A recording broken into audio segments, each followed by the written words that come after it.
Summer Comm 1, this is Dr. Timothy Elizondo here. Just thought that I would create a video as I hang out in my distance education learning box here in Sonora, California, making a video to introduce myself. Don't feel like I've had the opportunity to do that yet. Hello, how you doing? Hope you're doing well. My name is Tim, and this is my 19th year here at Columbia College. Just finished up. Looking forward to completing number 20 if I can make it one more year. Hooray! And really excited to teach this particular class, Intro to Public Speaking. It's one of my favorite classes to teach. I've been teaching this particular course for about 30 different years or so. A variety of different institutions. I'm currently full-time at Columbia teaching human communication courses, but also courses in philosophy as well. I spend my time also in the Bay Area working at a place known as Athens Debate, which is a debate academy for elementary and middle school students, getting them ready for competitions. Super fun. And I'm also a competitive speaker. I competed in high school. I competed in college. I was a coach for Columbia College's speech and debate team for about 10 years or so. And I'm also a competitive speaker on the professional circuit. So every once in a while, I throw in some money, debate and speak against some of the best silver-tongued people in the United States. And yeah, have a lot of fun doing it. So really happy to be here. All right, so enough about that. Let's talk about more about why we're here. What are we doing? All right.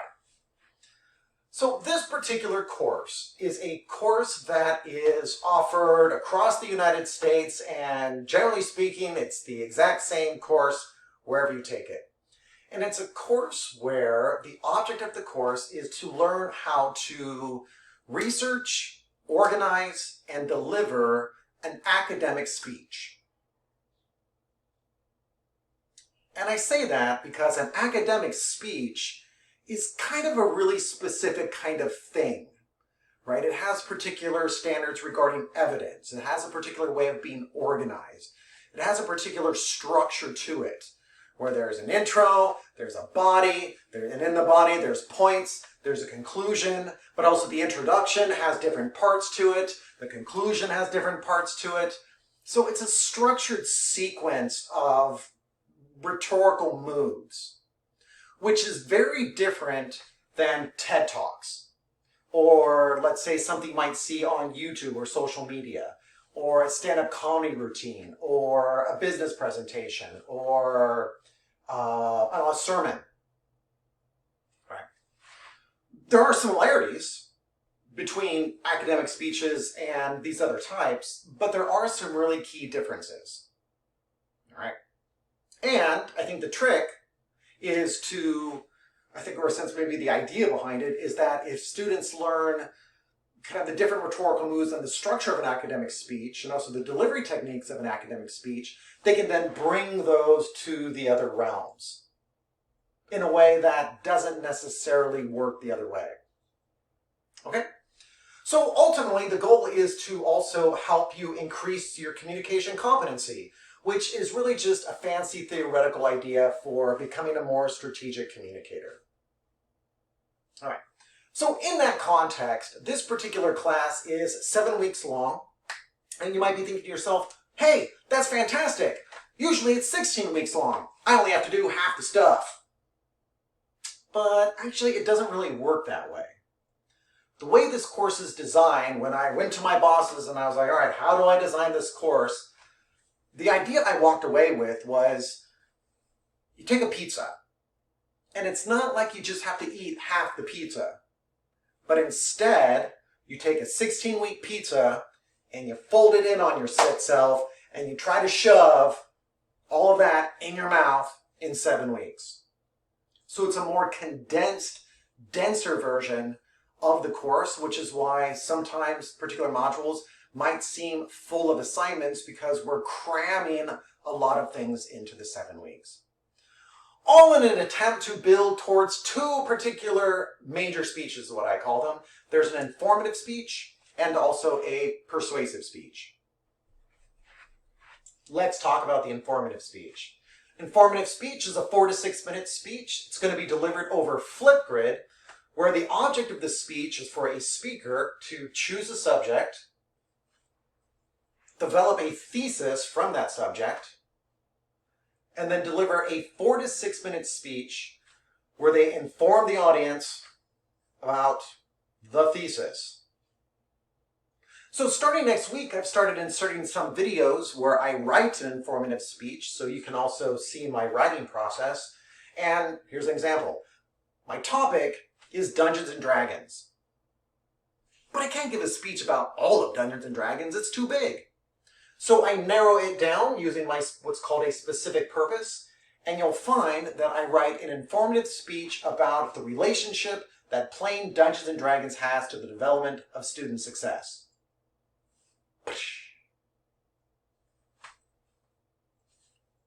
It's not supposed to be controversial. And I would also say you're not being evaluated on the magnificence of the topic.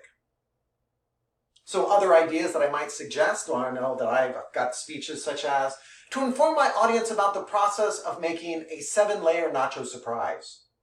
A little delicious dish I've created. Another one I have is to inform my audience about the process of making Tim's mean margarita. I also have a speech about to inform my audience about the significance that Ronda Rousey played in the early development of the women's division of the UFC. All right, the overflip grid, just making videos, submitting it, piece of cake. All right, let's talk about the other speech.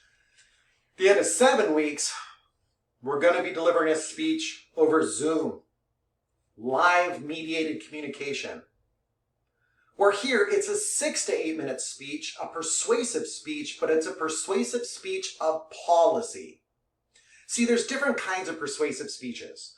There's fact speeches, there's value speeches, but this kind is a policy speech. And in a policy speech, the speaker attempts to persuade the audience that an action should be taken. But it's not necessarily an action the audience should take. It's an action that the audience should agree with. In my live face-to-face classes, we kind of talk about this being as an X should do Y. It's, hey, these people should do this. The United States government should pass a law that does this. Or the NCAA should change their rules to do this. Or the Boy Scouts of America should change their rules to do this. It's this group should do this. So it's not a speech where the speaker is saying, you should do this. But instead, it's a speech that says, hey, I think you should agree with me. These people should do this. All right? Could be the state of California should pass a law doing this. The state of California should pass a law that gets rid of this. The state of California should pass a law or that actually gets rid of this law. They should meet all together and get rid of this thing. So it's a speech that attempts to change the structures by which we live under.